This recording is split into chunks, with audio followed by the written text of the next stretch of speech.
ఈరోజు మనం చూస్తా ఉన్నాం కక్షాపూరిత రాజకీయాలు ఈ ఆంధ్ర రాష్ట్రంలో ఏ విధంగా జరుగుతూ ఉన్నాయో.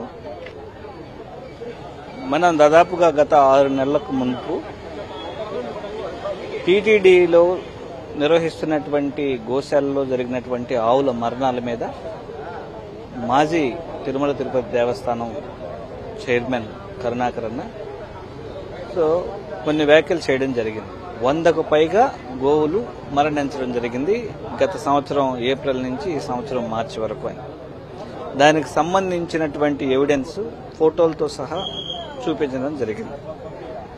దానికి సంబంధించి సరిదిద్దుకోవడం పోయి మళ్లీ ఇలా మాట్లాడే వాళ్ల గొంతు నొక్కాలన్న ఉద్దేశంతో అక్రమ కేసులు పెట్టడం జరిగింది.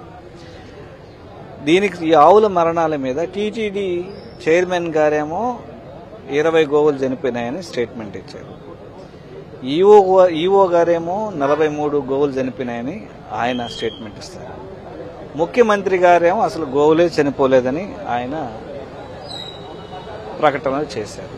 కానీ వాస్తవానికి 100కు పైన గోవులు చనిపోవడం వాస్తవం. ఇక్కడ ఉన్నటువంటి అందరికీ, టీటీడీలో ఉన్నటువంటి ఎంప్లాయీస్ తెలుసు, లోకల్గా ఉన్నటువంటి అందరికీ కూడా తెలుసు.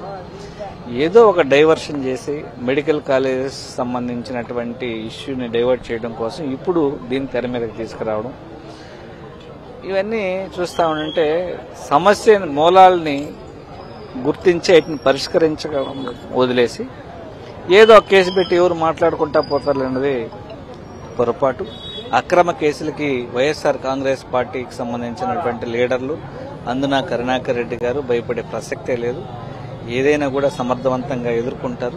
ఈ రోజైనా కూడా ఖచ్చితంగా వాస్తవాలను ఆయన చెప్తారు. విత్ అన్ని ఎవిడెన్స్తో సహా ఆయన చెప్తున్నారు. కాబట్టి ఇట్లాంటి డైవర్షన్ పాలిటిక్స్ మానుకోవాలని ఈ కూటమి ప్రభుత్వానికి హెచ్చరిస్తాం.